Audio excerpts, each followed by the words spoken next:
Alright guys, welcome to your second tutorial. Now for this very tutorial, we're talking about the exam and the properties of the exam. So what I'm going to do is just click on the exam. Now the very first thing is the exam title. Now this is what will be visible to the user when he's taking the exam, or like the name of the exam. For this I'm just going to say Ratelsoft final exams. Okay, now this exam code is something that will be unique to all exams that will be imported in the SmartExaminer manager, so you need to make this right. So I'm just going to use Ratelsoft 001. Well, one thing you need to know, this code cannot contain spaces. Okay, it cannot also contain characters outside the alphanumeric range, so you just need to just do this right. Now the description is something that must show up in the exam, so you need to probably get this right. This is just like a description of the exam. It will also be visible to the user. So I'm just going to drop something here, copy something and just drop here. It can be anything actually. Okay.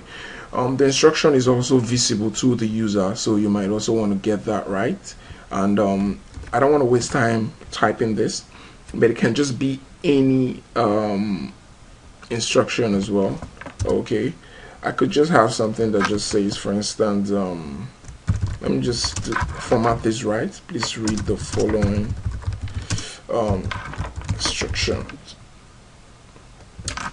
and let me say answer questions, and I'm trying to get the formatting right. Okay, I copied it from just the text part, so the formatting was stripped. And so what I'm going to do is to get this right. Okay, so I'm just going to highlight this and I'm going to click on this, and it's more like trying to just put this in a numbered list, and I could make this bold. Just something like this would do. Well, like I said, these two fields are something you need to provide. Okay, if not, you would not be able to export this exam. Okay, you just need to provide them for the exam. Alright, initially the design of this application had something like an exam time, but that was removed due to some in-house decisions. Okay, so the exam time is only set on the SmartExaminer manager application. When we talk about the exam time, we're talking about the time whereby this exam can be administered.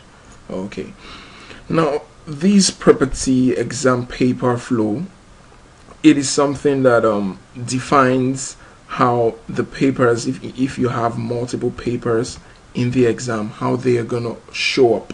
More like immediately one is done, what happens next. Okay, now by default it is first continuous. Okay, it is first continuous, which means that immediately the one paper is done, if you have multiple papers, it will go on to the next immediately. Okay, the client controlled means that the client decides when he's gonna start the exam. When we mean client control, we're talking about the SmartExaminer client application. Okay, which the user would use, the examinee will sit on to write the exam. Okay, it means the examinee decides when he starts the paper. Okay, server controlled means that the exam will be started by the SmartExaminer manager. SmartExaminer manager is probably just going to click on the button, and all clients that are connected will start the exam at once. Now it is important to distinguish between the first control and the client control. Now based on some testing, okay, we come up with something whereby the client controlled would work, sorry, the server controlled will work as the first continuous immediately the first command is issued. What I mean by first command, now if this exam is being set as server controlled, the user cannot start the first paper until the server gives a command to start the first paper. Now immediately that first command is given to start, when the user is done with the paper, it automatically starts the second one, which means the whole process switches to first continuous. That's basically what we're trying to talk about. But for the first continuous, if the first continuous is set, immediately the user just logs in to start the exam just begins immediately. So that is the difference. You might get more understanding when we begin to play around with the exams, working with the SmartExaminer and the client after the whole tutorial is done. Now, the next property we have here is show answers after exam. Now, this property is just to be used if you are running something like a training or a mock exam or a tutorial whereby you want the user to be able to see the answers after the exam. And by default it is no. You can change this to yes. Now, the allow InterPaper navigation is also if you have multiple papers and you want the user to be able to either switch from one paper to the other or not be able to switch. By default, the user will not be able to switch. But there's one thing you need to know: the allow InterPaper navigation overrides the exam paper flow.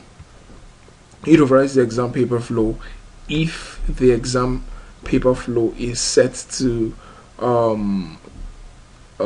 client controlled. Basically, it overrides it.